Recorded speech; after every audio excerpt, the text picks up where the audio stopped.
An alcoholic clang reverberated through the underground station as I hopped off the evening train.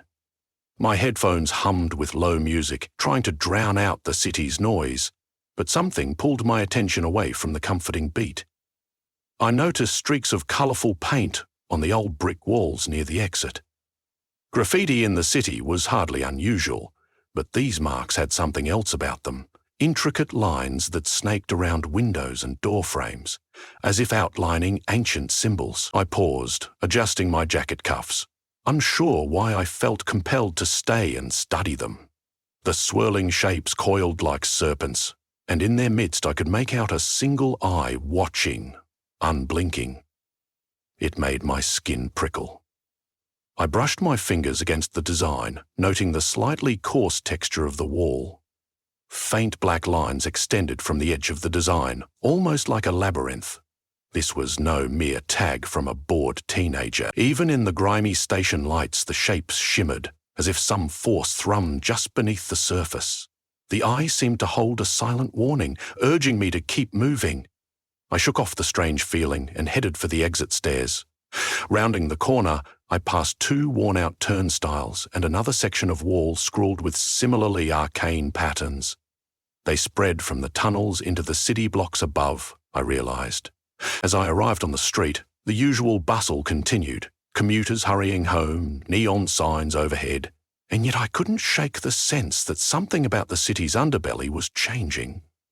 Dark clouds gathered in the sky, and the wind carried a low whistle through the alleys. The moment felt pregnant with unease. A group of teenagers lounged under an awning, laughing loudly. One of them was spray painting the sidewalk with what looked like more of those swirling lines. I was curious enough to stop for a moment and watch. The teen shook the can, a harsh rattle echoing off the sidewalk. Then, with eyes narrowed, they painted a single, wide circle with stylized triangles branching off. It could have been some abstract street art, but again, it reminded me of the symbol near the eye in the station, like a cratered shape with a piercing iris. "Hey," I said, stepping closer, "that's some interesting art. Where'd you learn to do that?" They turned around slowly, arching an eyebrow. "What's it to you?" said the teen, their voice guarded. I held my hands up, aiming to look non-threatening. "Just saw something similar downstairs in the subway station. I'm curious." For a second, I thought I saw a flicker of concern cross their face. The teenager looked to their friends, who shrugged. It's just something we've been seeing around," they mumbled. "We wanted in on the new wave, you know." Yet, despite the nonchalance, the teen's eyes shifted anxiously, as if revealing too much might be dangerous.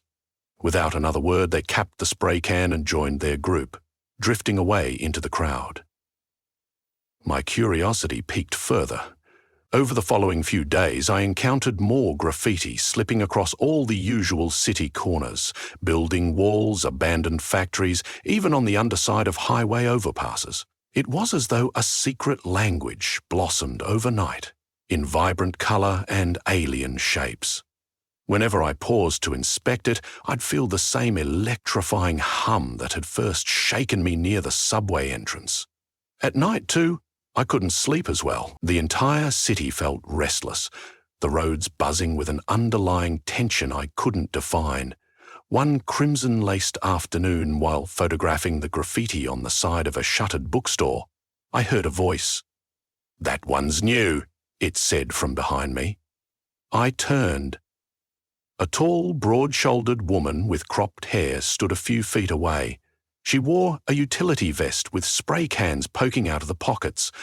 Her gaze was fixed on the neon swirl of shapes, as if she too was trying to decode them. I introduced myself, admitting I wasn't sure why I was drawn to these shapes. She nodded, offering her name. Jessica. There was something unflinching in her stare, like she had stared down bigger things than suspicious graffiti. "I've been collecting pictures," she told me, patting a battered camera slung over her shoulder. "They're not random, you know. They follow a pattern, forming a set of concentric circles around the city centre." She guided me to her phone, where a city map was overlaid with dozens of tiny flags, each marking a different location of the graffiti. The marks almost formed a spiraling pattern, converging near the heart of downtown. More unsettling still, the pattern looked akin to a giant eye, wide and unblinking, with the city's core as its pupil. A chill ran down my arms. "Okay, so who's making them?" I asked. "And why? Some kind of bizarre publicity stunt?" "Not sure," Jessica replied, "but I've spoken to enough local kids who saw them appear at night. A group of older men wearing black hoodies. They draw these patterns almost ritually, chanting. By sunrise, they vanish." She sighed and glanced at the swirling shapes again.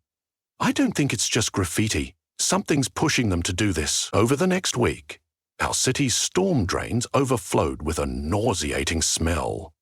Residents in older buildings reported hearing low rumbles in their basements, as though giant gears were grinding deep beneath the sidewalks. The local news stations interviewed geologists, hoping for an official explanation about these faint quakes. But no one seemed to have any clear answers. All the while, new graffiti messages kept blooming on walls, more explicit symbols of twisted serpents, monstrous jaws, and chain-linked runes pointing downward. It was as though each stroke of paint coaxed some presence in the bedrock below. Jessica and I organized the photos and tried to match them up with known cultural iconography. Nothing seemed to fit cleanly. The images combined mythic creatures, snakes, dragons, bizarre chthonic deities, and geometric patterns reminiscent of labyrinths or fractals. Late into one evening, we sat in her cramped studio apartment under a dim lamp, sifting through close-up pictures. I noticed that, in several of them, the shapes subtly changed like an animation frame by frame. When placed side by side, the swirling lines formed a sequence, as though depicting the same creature in different stages. In the earliest versions, the beast lay dormant, curled tight. Then, as the graffiti spread further through the city, it seemed to be stirring, stretching scales and claws. "You see that, right?" I whispered, feeling cold. The pictures almost pulsed with a lifelike energy, as though the lines themselves were breathing. Jessica's mouth was set in a grim line. "I do," she said softly. "It's a summoning, or maybe a reawakening. Either way, they're coaxing it out of wherever it's lain hidden under our feet. At first it sounded ludicrous, mass graffiti conjuring an ancient subterranean monster. Yet the bizarre coincidences piled up. Gashes appeared in parking lots, sinkholes opened near sewer lines, and more people reported hearing nighttime roars that echoed from the city's underbelly. Outsiders dismissed them as illusions, echoes of the city's machinery. But we knew better. We stood on the cusp of something monstrous. It was around that time that we met an elderly woman named Marisol, who owned a dusty second-hand bookstore on the outskirts. She invited us in when we asked questions about urban monsters and subterranean legends. Her shelves overflowed with ancient texts, local folklore, and out-of-print tomes. One particularly large volume held the local legends of the city's founding. Marisol carefully flipped through faded pages, pointing to archaic illustrations. "Long before this metropolis was built," she explained, her voice unsteady with age and reverence, "the land was said to be inhabited by a huge serpent-like creature. The native people spoke of it as an earthbound titan that curled in the bedrock like a dragon in its lair." I leaned in to see the sketches. They were eerily similar to some of the more recent graffiti, a gigantic beast with spines along its back, an elongated head, and an unblinking eye. "They said," Marisol continued, "the creature roamed underground rivers and carved tunnels. Eventually, people tried to bury it beneath heavy stone. Myth claims it was put to sleep with a grand ritual. Then the city rose up over it." She closed the book with a trembling hand. "I've been hearing the rumors of these markings. It means the old walls that kept it dormant are unraveling." Jessica and I exchanged worried looks. The comprehensiveness of these parallels was too striking to dismiss. The sightings, the tremors, the ocean of graffiti that kept expanding. It all pointed to that sealed-away creature being lured back to consciousness, and if the city was the lid on its tomb, what doom would follow if the beast stirred? The next night, Jessica and I decided we had to find the group who were painting these symbols. We had a list of rumoured graffiti hotspots, locations still fresh with multicoloured drips. Our plan was to head out after midnight, stake out a vantage point, and see who showed up. We wrapped ourselves in black jackets, cameras in hand. The wind was blisteringly cold, grappling with the city's grime and flickering streetlights. The quiet, empty streets felt haunted, as if the city was collectively holding its breath. We found a vantage point above an abandoned courtyard behind an old municipal building, cloaked in shadows. An old fountain stood cracked and rusty in the centre. The walls around it were stained with brilliant arcs of colour-fresh graffiti that twisted as if in motion. Hours passed in silence. 3 a.m. came, and tiredness weighed heavily on me. Then, faintly, I heard footsteps on the pavement. From an alley, a line of robed figures emerged, 8 or 9 of them. They carried buckets of paint, large stencils and spray cans. One wore a heavy silver pendant that glinted in the streetlight. I heard a low chant begin, words that seemed to clash with rational thought. They painted with swift precision, adding layers of symbols to the mural. The shapes became bigger, more elaborate, like a giant face with clawed edges was manifesting on the wall. I dared to raise my camera, capturing a few pictures. Jessica, beside me, clicked away just as fervently. Then something wholly unexpected happened. One of the robed figures lifted both arms, and a narrow crack in the courtyard's concrete hissed open, exhaling a noxious steam. The sound was like a grinding earthquake in miniature. A wave of nauseating heat wafted up, carrying the stench of sulphur. I fought the urge to gag, while Jessica pressed a sleeve to her face. Their chanting intensified. I could feel each syllable pressing on my mind, scraping away at reason. They were summoning forth more than just an image. Something stirred below, deep in the city's bedrock. The figures painted faster, almost in a frenzy, until the last symbol was complete, a curving spiral that ended in a jagged slash of red paint. At once the steam subsided, and the robed figures fell silent. One by one they filed out of the courtyard and vanished into the night. We stayed still for several minutes. I couldn't speak, chest tight as though a giant weight was pressing me down. Eventually, I risked stepping into the courtyard, approaching the jagged crack. It had sealed back up, but the concrete was scorched black at the edges. My heart pounded with the knowledge that we were witnessing the city's internal apocalypse in slow motion. The days that followed felt surreal. The robed group's markings began appearing near City Hall, major intersections, and outside popular venues. Panic rose in the populace, though few truly understood what they were seeing. The short news snippets bristled with talk of cult activity and mass vandalism, but no reporters dived into the deeper meaning.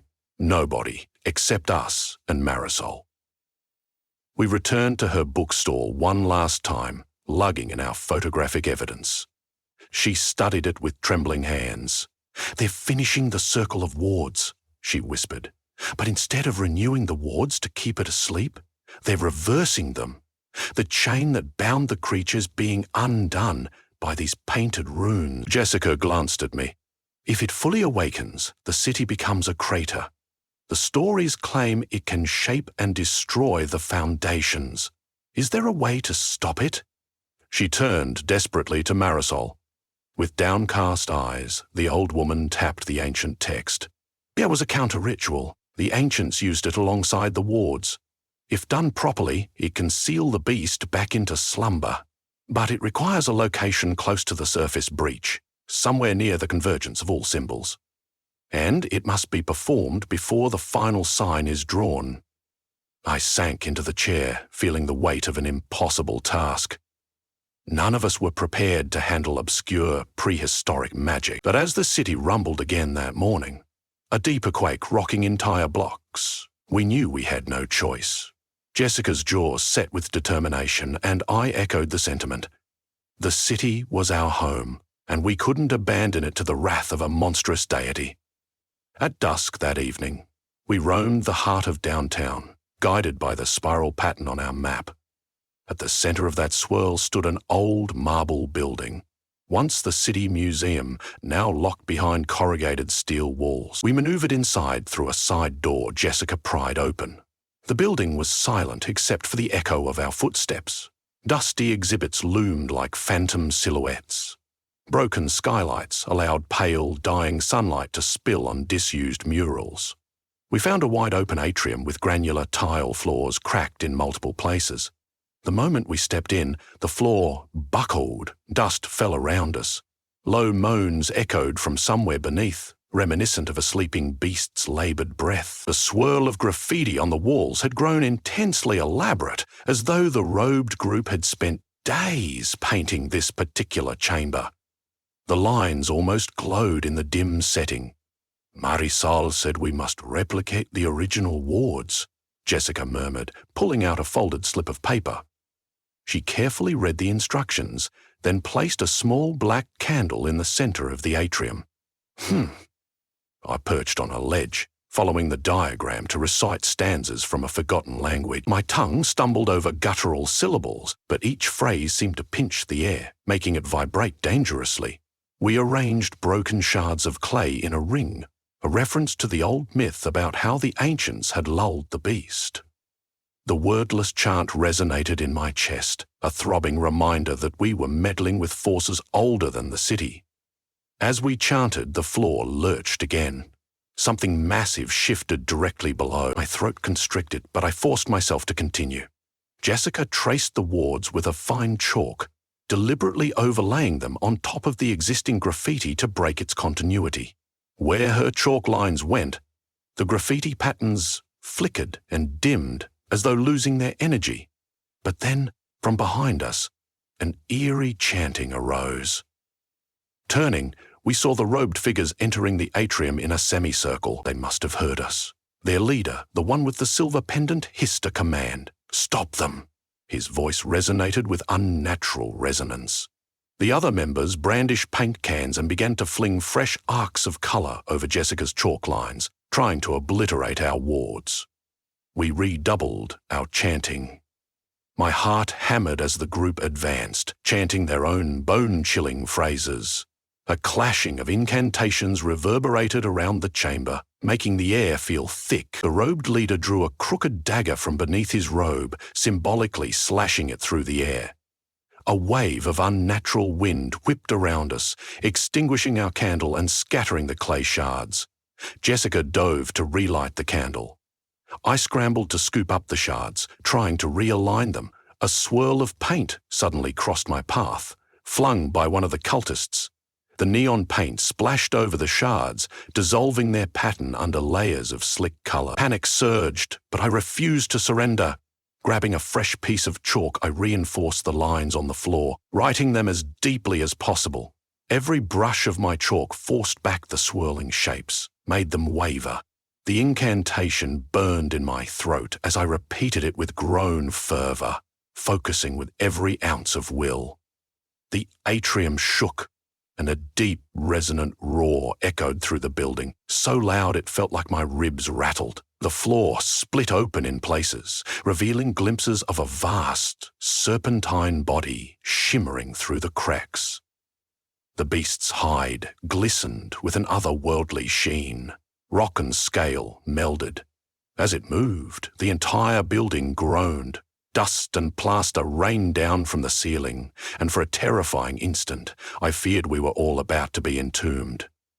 Yet I saw it. The swirling graffiti lines that once shimmered with power were losing their brilliance. Jessica's chalk wards had started to short-circuit them. The cult leader snarled, thrusting the dagger again. "You cannot deny this city its rightful master. It shall reclaim the darkness below." Straining, Jessica completed the final few strokes of her chalk ward, shouting the last line of the incantation. The black candle flared back to life in a small, desperate swirl of flame. Our words overlapped the cult's chanting, overshadowing them in volume and resonance. The swirling shapes on the walls unraveled like yarn being tugged apart. The monstrous serpentine form beneath the floor let out a deafening bellow pain, and rage etched in every note. A thunderous quake shook us all. The cultists clung to the walls. I stumbled but managed to keep my recitation going. Slowly, as if forced by an invisible hand, the cracks along the floor sealed themselves. Steam hissed upward, then vanished. The horrifying glow died in the beast's half-seen eye. The last thing I saw before the rupture closed was a glimpse of massive jaws glinting in the darkness, quivering before the forced slumber reclaimed them. Then, in an instant, the atrium fell silent. The robed figures huddled in fear and shock, their chanting reduced to whimpers. Whatever power had fueled their efforts was sapped, leaving them disoriented. Jessica and I staggered to our feet, hearts hammering. The makeshift wards we laid over the graffiti still showed faint lines of chalk. One of the cultists tried to lunge at us, but his legs gave out, and he collapsed onto the debris-strewn floor. The others simply scattered, fleeing the building, drifting into the night like ghosts. We stood alone in the echoing chamber, our breath ragged, arms trembling. At dawn, the city woke without quake tremors. News outlets ran stories of minor earthquakes, but seemed unaware of the near catastrophe averted in the Hollow Museum. The graffiti spree slowly ceased. Where it existed, the lines were incomplete, powerless. Some city workers had already begun painting over them, erasing all trace of the bizarre shapes. If only they knew the truth, that beneath these sidewalks, a gargantuan creature nearly awakened to destroy everything we called home. No robed figure or cult affiliate was apprehended. They faded away into rumour. In time, the city would forget again, attributing the period of instability to geological anomalies or random vandalism. But Jessica, Marisol, and I knew better. We had glimpsed the monstrous heart that slumbered beneath the concrete, sensed the dark will that had tried to draw it awake. Occasionally, even after the final attempt was thwarted, I still heard strange noises in the subway tunnels, low rumbles echoing across tracks at night. My spine would tense, and I'd recall the robed chanting, the images of scales in the darkness. Yet I also remembered the wards, how they had pushed the beast back into its ancient dream. The city's bedrock held secrets older than time. A massive presence that once roamed under the earth long before humans built their towers. I keep Jessica's chalkboards in a small box by my desk, relics of a night the city nearly fell into an ancient nightmare. Sometimes I catch her downtown, photographing new art or analysing some half-suspected symbol. We exchange a smile of relief mingled with caution. We remain vigilant, watching for any sign that the dreadful graffiti has returned, or that the city's bedrock is shifting too violently. Still, life moves on. The city thrives on forgetfulness. The shriek of trains in the subway, the honking of taxis, and the swirling neon lights overshadow the monstrous memory. But I know that deep down, below skyscrapers and streets, something slumbers, coiled, immense, waiting for another chance to rise. And despite the relative calm, I sense that ancient eye half-lidded with longing, forever on the edge of opening wide beneath our concrete world.